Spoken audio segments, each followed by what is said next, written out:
Taemin stood in the center of the chamber, feeling very small. The room was massive, built for beings much larger than humans. Around him, 12 different alien species sat in their seats, looking down at him with eyes that did not blink the way human eyes did. He was Earth's ambassador, and today might be the last day his planet had any hope of peace. The Supreme Commander Vexthor shifted in his seat. His body was made of living crystal that caught the light and threw it back in cold colors. When he spoke, his voice came from everywhere at once. Ambassador Taemin, Earth has refused our guidance for the last time. Your species is too emotional, too unpredictable. You feel too much, and this makes you dangerous. Taemin took a breath. His hands wanted to shake, but he did not let them.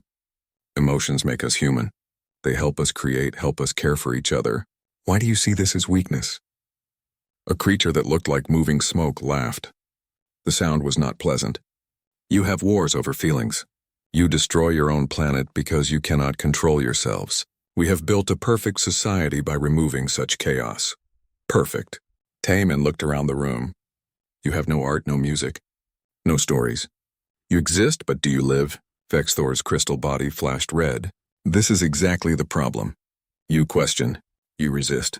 You refuse to see that we offer you peace. Peace, Taemin said quietly. Or prison. The chamber went silent. Several of the aliens shifted in their seats. Vexthor leaned forward. We give Earth 20 of your standard days. Submit to our technology restrictions or face the consequences. You cannot win a war against the collective. Accept this mercy while it is offered. The meeting ended. Guards escorted Taemin back to his small ship. As he flew away from the massive flagship, he looked back at it. The ship was the size of a city, covered in weapons that could destroy a planet. Earth had nothing that could fight something like that. When Taemin returned to Earth, he went straight to the Defense Command Center. Director Haiwan was waiting for him along with her senior staff. She was a tall woman with gray hair and eyes that had seen too many battles. They gave us 20 days, Taemin said, dropping into a chair. Submit or die. Captain Hyunwoo, the youngest person in the room but also the most decorated soldier, hit the table with his fist. We can't just give up everything we are. We also can't fight them, said Dr. Bo-Ra. She was the lead scientist for Earth's defense systems. Her screen showed images of the collective's fleet. I've been studying their technology for years. They are hundreds of years ahead of us, maybe thousands. Haewon stood at the window looking out at the city below. Millions of people lived there, going about their lives, not knowing that everything might end soon. What are our options? She asked. We could run, suggested one of the generals. Take our best people and flee in colony ships. Run where? Hyunwoo shook his head. The collective controls most of known space. Where could we go that they wouldn't find us? We could negotiate, Taemin said. Buy more time. Maybe find allies. Dr. Bo-Ra pulled up another image. There's something else.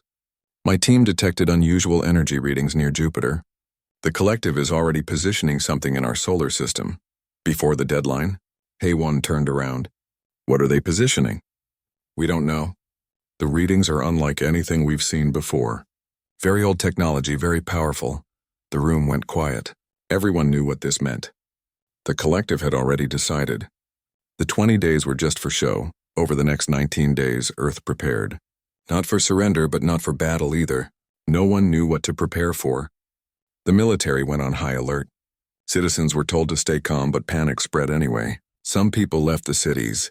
Others gathered in churches, temples, and mosques to pray. Taemin spent his time trying to contact other species, looking for anyone who might help. He found none.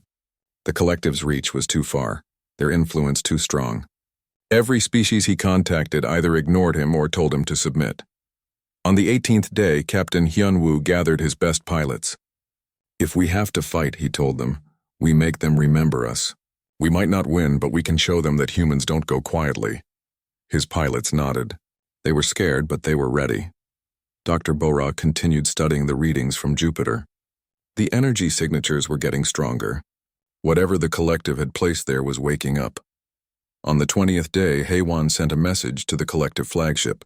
It was simple and direct. We will not surrender our freedom. We will not give up what makes us human. If you want Earth, you will have to take it. But know this, we will remember this day. And someday, somehow, others will know what you did here. Vexthor's reply came within minutes. You have chosen extinction. So be it. The energy readings near Jupiter exploded off the charts. Dr. Bora watched her screens with growing horror. "Director," she said, her voice shaking. "Something's coming through." "Multiple somethings. I'm reading. 300 separate objects. They're huge. They're heading toward Earth." Alarms began blaring across the planet. Every defense system came online. Every ship launched. Every weapon powered up.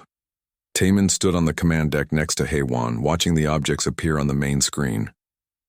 They were coming fast, moving through space at impossible speeds. "What are they?" Haywan asked. Dr. Bora's fingers flew across her console. "I'm getting data from our deep space sensors. These objects, they're old, really old.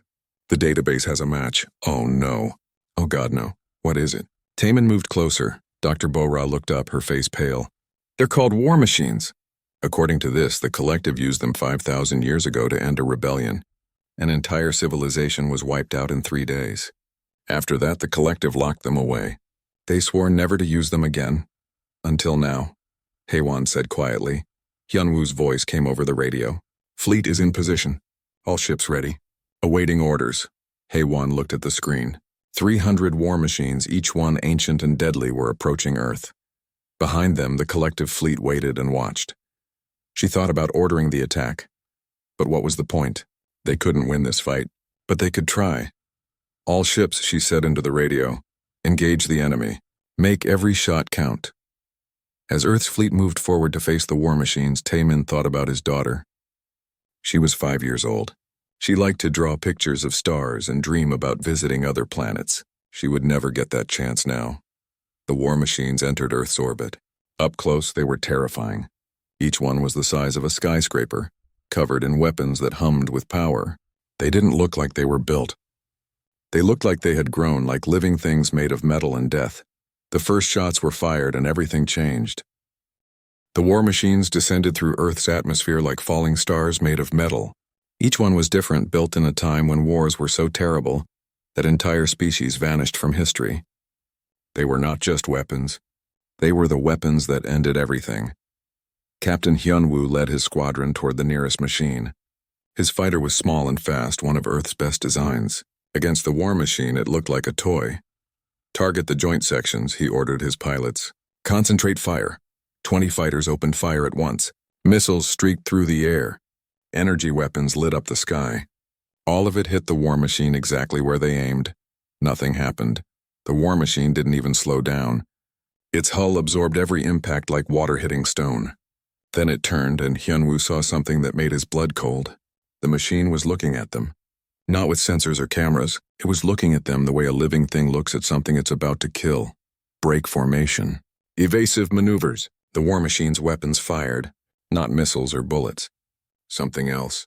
Space itself seemed to bend, and 3 fighters simply stopped existing. No explosion, no debris. They were just gone. "Fall back," Hyunwoo shouted. "All units fall back." But there was nowhere to fall back to. War machines were landing all over the planet.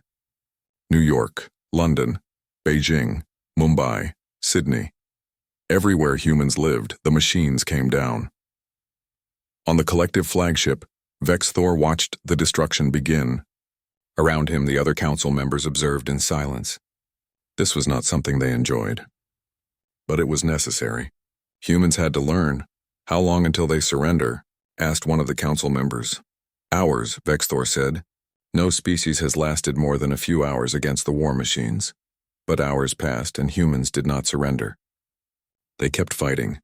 It was pointless and stupid, but they kept fighting anyway. Soldiers fired weapons that did nothing. Civilians evacuated under falling buildings. Cities burned, but people kept trying to save each other. Vex Thor did not understand this. The logical choice was clear: surrender and live. Yet humans chose to fight and die. He had been right. They were too emotional to survive in the galaxy. In the city of Busan, Korea, a war machine landed in the middle of the street. Cars crashed trying to avoid it. Buildings shook from the impact. People screamed and ran in every direction. Nari was trying to evacuate a school. She was an engineer, not a soldier. But when the attack started, she had run toward the danger instead of away. There were children in that school. Someone had to help them. She got the last child onto a bus when she heard the sound, a deep humming that made her teeth hurt. She turned around and saw the war machine standing 3 blocks away. It was moving toward them, crushing cars under its feet like they were made of paper. "Go," she shouted to the bus driver. "Get them out of here." The bus pulled away. Nari stood alone in the street, watching the war machine approach. She should run. Every part of her brain was screaming at her to run. But her legs wouldn't move. The war machine stopped in front of her. Up close, it was even more terrifying. Its surface was covered in symbols from a language that didn't exist anymore. Its weapons pointed at her, charging with power that would turn her to ash. Nari waited to die, but the machine didn't fire. Its weapons powered up, hummed, and then powered down. The machine stood completely still, like someone had turned it off. Nari didn't understand. She took a step forward. The machine didn't react. Another step. Still nothing. She reached out and touched it. The metal was warm, almost hot. Under her hand, she felt something. A vibration. Like a heartbeat. "Hello?" she said, feeling stupid. "Can you understand me?" The machine didn't respond. But its weapon stayed down. It just stood there, silent and waiting. Nari didn't know why she did what she did next. Maybe because she was scared and confused. Maybe because she had just saved a school full of children and felt brave. Maybe because looking at this ancient machine, she felt something like sadness. "I know you don't want to do this," she said quietly. "I know someone built you a long time ago. Someone who had dreams and hopes just like us. They didn't build you to kill children. They built you to protect something. I don't know what happened to them, but I'm sorry." The machine's surface rippled. Colors flowed across it like water. Then very slowly it began to sink down, not falling, deliberately kneeling like a knight before a king. Its weapons locked into a safe position. Every dangerous thing about it shut down. The war machine had stopped. Dr. Bora saw it happen on her screens. One of the war machine signals just went dark. "Not destroyed. Simply stopped transmitting, Director," she said to Heywan. "One of the machines in Busan just turned off." "Turned off?" Heywan leaned over the console. "Was it destroyed?" "No, it's still there. It's just not fighting anymore." Before they could process this, another signal went dark. Then another. In Tokyo, a teacher named Jiho had stopped a war machine by showing it drawings his students made. Pictures of families and pets and sunshine. The machine looked at the drawings for a long moment, then powered down. In Berlin, a musician named Young Jae played his violin in front of a war machine that was about to destroy a hospital. The machine paused, its sensors analyzing the music. The sounds were not tactical data, not weapons frequency, just music, simple and sad. The machine lowered its weapons and went silent. In New York, a doctor named Yoonji was treating wounded soldiers in the street when a war machine approached. She didn't run. She couldn't leave her patients. She stood up and faced the machine, her hands covered in blood, her face showing exhaustion and determination and fear. The machine stopped. It studied her, this small creature so fragile and weak standing between it and its targets. She had nothing but her own body to use as a shield. It was illogical. It was pointless. The machine couldn't complete the thought. Something in its core, something very old and very deep, wouldn't let it fire. It stepped back and shut down. On the collective flagship, chaos erupted. "What's happening?" Vexthor demanded. "Why are the machines stopping?" "We don't know, Supreme Commander," one of the technicians said. "They're not responding to our commands. They're just stopping. Override them. Use the emergency codes. We're trying. The machines are blocking our signals." Vexthor watched his screens as, one by one, the war machines went silent. In 72 hours, all 300 machines had stopped fighting. They stood across Earth like statues, refusing to move, refusing to obey. On Earth, people emerged from hiding. They approached the silent machines carefully, expecting them to wake up and attack. But the machines stayed quiet. Nari stood in front of the machine in Busan. Others had gathered around now, keeping their distance. She placed her hand on it again. "Thank you," she whispered. Deep inside the war machine, in a place where its original creators had hidden something they thought they would never need again, a response formed. Not words, not thoughts. Just a feeling. A feeling that after 5,000 years of war and death and destruction, it had finally found something worth protecting, and that something was not victory. It was this. A small human with warm hands and tears in her eyes, saying thank you to a weapon that could have killed her. The machine recorded this moment in its deepest memory. Whatever happened next, it would remember this. The first time in 5,000 years that someone had treated it like something more than a weapon. The first time someone had seen it and felt sadness instead of fear. The collective delegation arrived on a cold morning. Their ship landed in a field outside Busan, where the first war machine had stopped. Vexthor emerged first, his crystal body reflecting the sunlight in cold colors. Behind him came Rinseth and representatives from 5 other collective species. Director Haewon met them with a small group. No weapons, no soldiers. Just her, Taemin, Nari, and Dr. Bora. "Welcome to Earth," Haewon said. Vexthor looked around. The city had been damaged in the initial attack. Buildings were still being repaired. But people were everywhere, working, talking, living. Children played in a park nearby, their laughter carrying on the wind. "You rebuild quickly," Vexthor observed. "We're good at that," Haewon said. "Humans have a talent for starting over." They walked toward the nearest war machine. People had gathered around it over the past week. Someone had brought flowers and placed them at its feet. Children had drawn pictures on the ground around it with chalk. An old woman sat on a bench nearby, knitting and occasionally looking up at the machine like it was an old friend. "They're not afraid?" Rinseth asked, surprised. "They were at first," Nari said, "but fear fades. Understanding grows. The machines haven't moved or threatened anyone. They just stand there watching. Protecting, I think." Vexthor approached the war machine. Up close he could see the symbols on its hull. Ancient Tekhari writing, words like justice and protection and mercy. These machines were built with purpose. But 5,000 years of war had twisted that purpose into something dark. "May I?" Rinseth asked Nari, gesturing toward the machine. Nari nodded. "Go ahead. It won't hurt you." Rinseth placed their hand on the war machine's hull. Their solid black eyes widened. "I can feel it. The observer core. It's awake. It's aware. Can you communicate with it?" Dr. Bora asked. Rinseth closed their eyes. For a long moment, nothing happened. Then tears began sliding down the Tekhari's blue face. In the collective, crying was considered a malfunction. But Rinseth couldn't stop. "What did it show you?" Haewon asked gently. "Everything," Rinseth whispered. 5,000 years of war. Every life it took. Every city it destroyed. It felt all of it. The observer core couldn't stop the machine's actions, but it felt every death like losing a piece of itself. Rinseth looked at Nari. "When you touched it and spoke to it with kindness, it was the first gentle thing the core had felt in 5,000 years. It couldn't hurt you. Not after that." The old woman on the bench spoke up. Her name was Sunja, and she had lived through 3 wars in her lifetime. "My grandson died in the first attack," she said quietly. "When I heard the machine stopped, I was angry. Why stop after killing him? But then I came here and I touched this machine and I felt something. Sadness, it was sorry." She looked at Vexthor. "You can't apologize for something you had no choice in doing. These machines were slaves, just like the people you would have made us if we surrendered." Vexthor's crystal body flickered through several colors. He was processing information that didn't fit his worldview.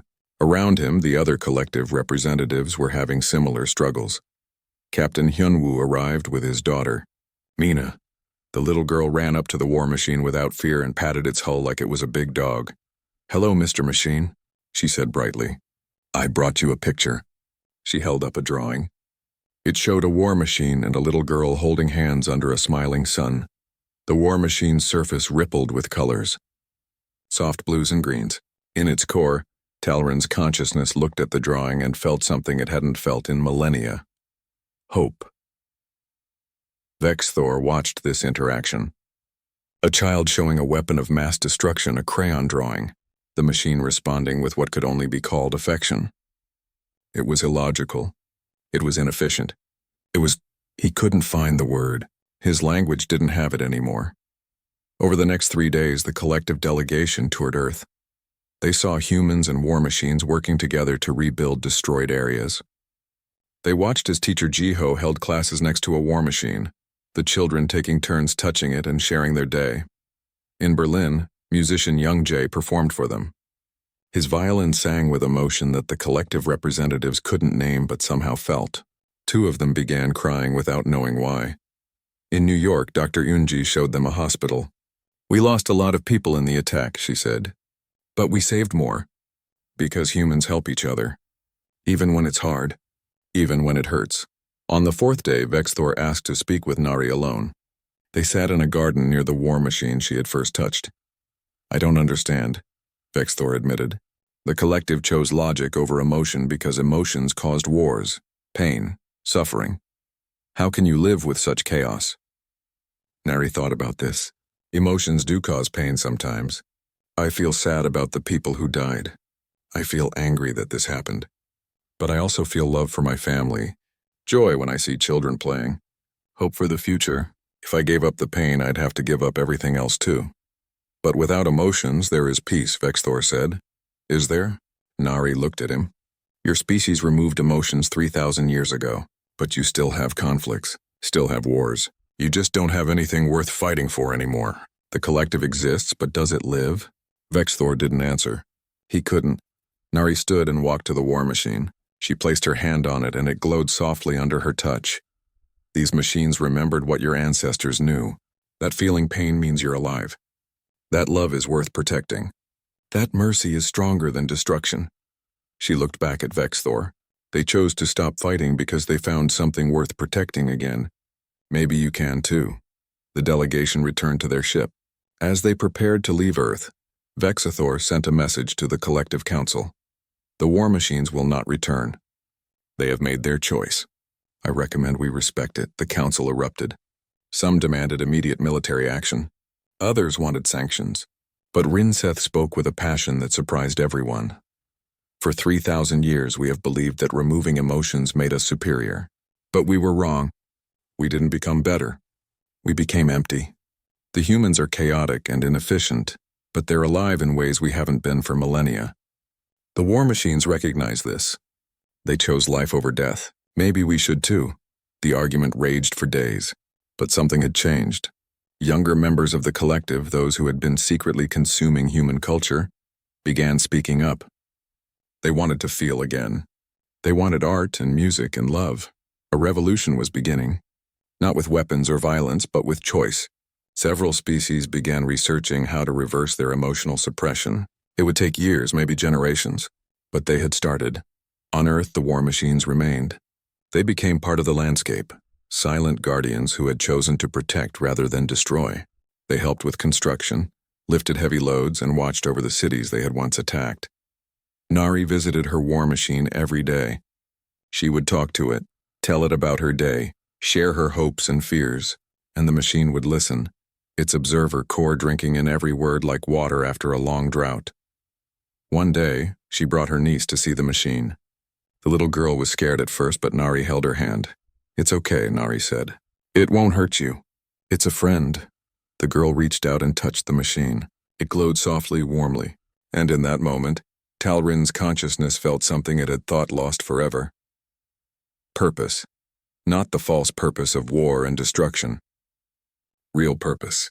The reason they had volunteered to become part of this machine 5,000 years ago. To protect. To guard. To make sure that beautiful things like sunrises and children's laughter and acts of simple kindness could continue. 300 war machines stood silent across Earth. But they were not inactive. They were listening, learning, remembering what it meant to be alive. And in the cold darkness of space, the collective watched and wondered if they had made a terrible mistake all those years ago. If maybe, just maybe, the humans were right. That feeling was not weakness. That love was not a flaw. That the machines had not fallen before human hands.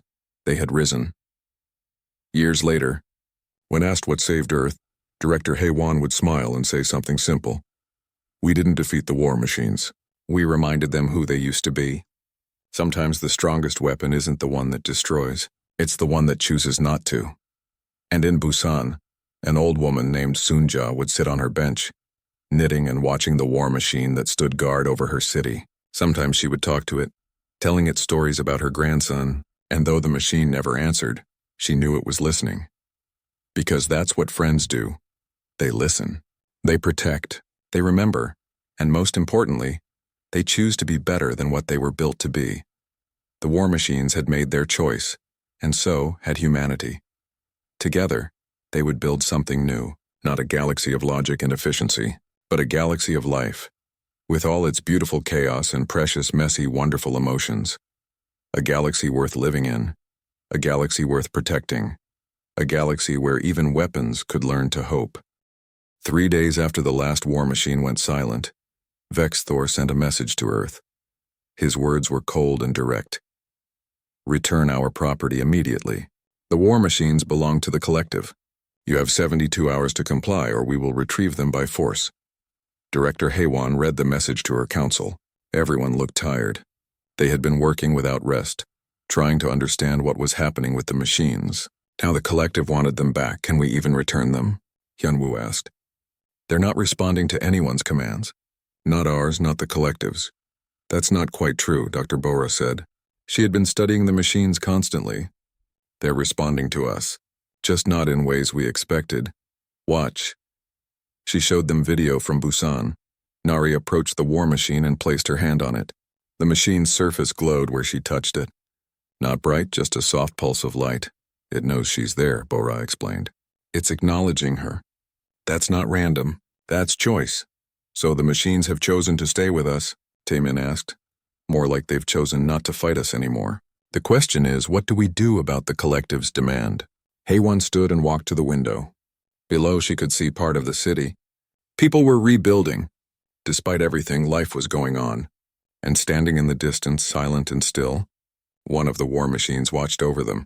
We tell them no, she said. The room went silent. Director, one of the generals said carefully, we can't fight the collective fleet. We barely survived the war machines, and they weren't even trying to kill us at the end. I know, but we're not going to fight them. We're going to show them something they've forgotten. Haewon turned to Taemin. Can you set up a communication link with the collective council? One they can't ignore? Yes, but what are you going to tell them? The truth. 6 hours later, every screen in the collective fleet showed the same image. Director Haewon standing in front of a war machine with Nari beside her. Supreme Commander Vexthor, Haewon began. You asked for your war machines back. I'm here to tell you that's not possible. Not because we're holding them hostage, but because they don't want to return to you. Vexthor's crystal body flashed red with anger. He started to interrupt, but Haewon continued. Your scholar Rinseth discovered that the war machines have observer cores, pieces of Tekhari consciousness from before your species removed their emotions. These cores have been trapped inside weapons for 5,000 years, forced to watch and participate in death and destruction. When they met us, they recognized something. They saw emotions, feelings, the very things their creators once had. Nari stepped forward. I've been communicating with the machine that first stopped for me. It can't speak with words, but it shares memories through its core. May I show you?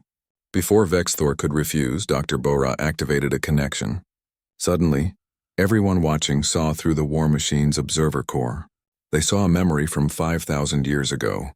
A young Tekhari stood on a hill watching the sunrise. The colors painted the sky in shades of gold and pink. The Tekhari felt something that didn't have a name yet. Beauty. Wonder. A sense that the universe was bigger and more amazing than any single being could understand. The memory shifted. The same Tekhari, now older, holding a child, feeling love, feeling protective, feeling like this small life was more important than anything else in the world. Another shift. The Tekhari watching their world burn during the War of Extinction, feeling grief so deep it felt like dying. Final shift. The Tekhari volunteering to have their consciousness copied into a war machine. If we must build weapons, they said, let them remember what they fight for. Let them remember what's worth protecting. The memory faded. Across the collective fleet, thousands of beings sat in silence. They had seen something they couldn't quite understand. Something their species had engineered out of themselves generations ago. Rinseth spoke up on the collective council. That Tekhari was my ancestor. Their name was Talrin. They were a poet and a parent. They created the Observer Core technology because they believed that weapons without conscience were evil. The machines were supposed to protect what we loved, not destroy it. But they did destroy, Vexthor said. They ended the War of Extinction. They killed millions. Yes, Rinseth said sadly, and every death hurt them. The Observer Cores felt every life they took. For 5,000 years, they've been in pain, until now. On Earth, Nari touched the war machine again. They stopped because they finally found something worth protecting again. Not through death, but through choice. They chose mercy. They chose to stop killing. Vexthor didn't know what to say. Logic told him to take the machines by force. But something in Talrin's memory disturbed him. That feeling of watching the sunrise. He had never experienced anything like it. His species considered such things inefficient. "This is manipulation," he finally said. "You're using sentiment to cloud judgment." "No," Taman spoke up. "We're showing you what you lost. The collective removed emotions because you thought they made you weak. But look at what it cost. You have no art, no music, no joy. You exist, but you don't live. The war machines remembered what you forgot. Maybe that's why they stopped." The collective council erupted in argument. Half wanted to attack Earth immediately. The other half, led by Rinseth, wanted to understand more. Younger members of various species who had secretly been consuming human art and media through black market channels started asking dangerous questions. Why did they remove emotions in the first place? What if it was a mistake? What if efficiency wasn't worth losing beauty? Vexthor tried to restore order, but the damage was done. The seeds of doubt had been planted. On Earth, Dr. Bora detected something alarming. "Director, the collective is trying to send a destruct signal to the war machines. They're going to destroy them remotely rather than let them stay with us. Can you block it?" "I don't have to. Look." On the screens, the war machines were moving. But not to attack. They were forming a network, linking their systems together. When the destruct signal arrived, the machines absorbed it and dispersed it harmlessly. "They're protecting themselves," Hyunwoo said with awe. "And us. That signal would have killed anyone near the machines when they exploded." Captain Hyunwoo had an idea. "What if we make an offer? The collective wants to understand what happened. Let them send a delegation to Earth, let them see for themselves." "Go." "Why would they agree to that?" Taman asked. "Because they're scared. For the first time in 5,000 years, something happened that they can't explain with logic. They need to understand it even if they won't admit it." Haywan smiled. "Send the invitation. Let's see if they're brave enough to accept." Vexithor received the invitation with suspicion. It had to be a trap. But Rinseth and several other council members insisted. They had to see this phenomenon firsthand. Finally, Vexthor agreed. But he would lead the delegation himself. If this was a trick, he would end it personally. The collective delegation would arrive in 3 days. Earth had 3 days to prepare for visitors who wanted to understand why their ultimate weapons had fallen silent before human hands. The collective council met an emergency session. Nothing like this had ever happened before. The war machines were supposed to be unstoppable. They had ended the war of extinction. They had destroyed species who had fought for centuries, and now they sat on Earth, silent and still, like children refusing to follow orders. "This is unacceptable." One of the council members, a being made of shifting geometric shapes, pulsed with anger. "Deploy our own forces. Finish what the machines started." "No." Vexthor's crystal body flickered with uncertain colors. "We need to understand what happened first. The machines are our ultimate weapon. If they can be stopped, we need to know how." "The humans did something to them," another council member suggested. "Some kind of technology." "A virus, perhaps." Dr. Bora would have laughed if she heard this. Earth's technology couldn't even scratch the machines. The idea that they could hack them was ridiculous. Vexthor turned to an old being sitting in the shadows of the chamber. "Rinseth, you are Tekhari. Your ancestors built these machines. What do you know?" Rinseth moved forward slowly. The Tekhari looked almost human, but their skin was pale blue and their eyes were solid black. They were one of the oldest species in the collective, and they rarely spoke. "I must access the forbidden archives," Rinseth said in a voice like wind through caves. "The true history of the war machines was sealed after the War of Extinction. Even I do not know all their secrets." "Then unseal it," Vexthor ordered. Rinseth bowed and left the chamber. It took 3 days to access the archives. They were protected by locks and codes that only the oldest Tekhari remembered. When Rinseth finally opened the files, what they found changed everything. On Earth, Director Haywan was dealing with her own crisis. The machines had stopped attacking, but they hadn't left. They just stood there, 300 giant weapons scattered across the planet. No one knew what to do with them. "We should try to communicate with them," Taemin suggested. "They clearly can understand us on some level." "Or destroy them while they're vulnerable," Captain Hyunwoo said. "They could wake up at any moment." "With what?" Dr. Bora shook her head. We couldn't scratch them when they were fighting. We certainly can't destroy them now. Nari had been invited to the command center. She was just an engineer, not important enough to normally be in these meetings. But she was the first person a war machine had stopped for. They wanted to know what she had done. I didn't do anything special, Nari said. I just talked to it, like it was alive. They're not alive, Hyunwoo said. They're machines, are they? Nari looked at him. When I touched it, I felt something. Like a pulse. And the way it moved, it didn't move like a program. It moved like something that was choosing. Choosing what? Haewon asked. Not to kill me. The room went quiet. This was the question everyone was afraid to ask. Why had the machines stopped? They had killed thousands in the first few hours. They had destroyed cities. And then suddenly they just stopped. The collective must know something, Taemin said. They built these things. Or their ancestors did. On the collective flagship, Rinseth presented their findings to the council. What they showed them made even Vexthor pause. The war machines were not fully autonomous, Rinseth explained. My ancestors tried that first, but machines without conscience became too dangerous. They could not distinguish between enemy and ally, between threat and innocent. So the Tekhari did something different. Rinseth displayed an image. It showed a Tekhari from 5,000 years ago lying in a strange device. They copied themselves into the machines, not their knowledge or skills. Their feelings. Their sense of right and wrong. Their ability to choose. Each war machine has an observer core, a piece of a Tekhari consciousness watching and judging every action. That's impossible, the Geometric Council member said. The Tekhari have no emotions. You engineered them out of yourselves 3,000 years ago. Yes, Rinseth said sadly. After the War of Extinction, we decided emotions were too dangerous. We removed them from our species. But the observer cores in the machines, they still have them. Deep inside each war machine is a memory of what we used to be. Vexthor understood now, and when they encountered the humans, they recognized something we had forgotten, Rinseth finished. Raw emotion. Genuine feeling. The humans reminded the machines of what the Tekhari used to be. And the observer cores could not destroy that. They saw in humanity what their creators had abandoned. The council chamber erupted in argument. Some members demanded the machines be destroyed immediately. Others wanted to study this phenomenon. A few, very quietly, wondered if they had made a mistake in removing emotions from their own species. Director Haewon received a message from Taemin.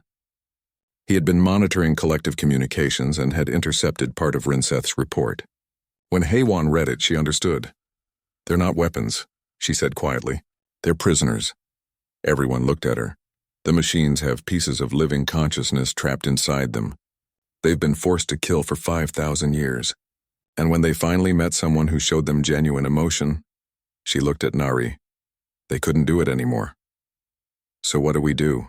Hyunwoo asked. Haewon made a decision that would have seemed insane a week ago.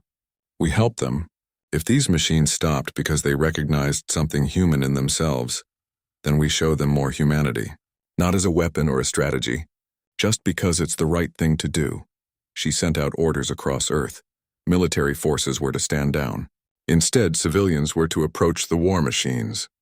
Talk to them. Show them art, music, family photos, anything that showed what it meant to be human. Some people thought she was crazy, but many others remembered how the machines had stopped. How they had chosen mercy when they could have chosen destruction. Maybe Haewon was right. In Tokyo, children drew pictures and placed them at the feet of a war machine. In Berlin, musicians played concerts for the silent metal giants. In New York, families came with photo albums showing the machines pictures of weddings and birthdays and ordinary happy moments. And the machines listened. Their sensors recorded everything. Deep in their observer cores, the ancient Tekhari consciousness stirred. They had forgotten what this felt like. Joy, love, simple human warmth. Captain Hyunwoo found himself standing in front of a war machine with a picture of his daughter. He felt stupid at first, showing a photo to a weapon, but then he started talking. Her name is Mina, she's 5. She wants to be an astronaut when she grows up. He looked up at the massive machine. I was so scared she'd never get the chance. That you would take away her future. But you didn't, you stopped. I don't know if you can understand me, but thank you. The war machine's surface rippled with colors. Its sensors focused on the photograph. In its core, something that had been silent for 5,000 years whispered a single word in a language no one spoke anymore. Beautiful. All across Earth, the war machines began to glow. Not with weapon energy, with something else. Deep inside each one, the observer cores were waking up fully. They had been asleep for so long, forced to watch horrors they couldn't stop. But now finally they were remembering why they existed. Not to destroy life, to protect it,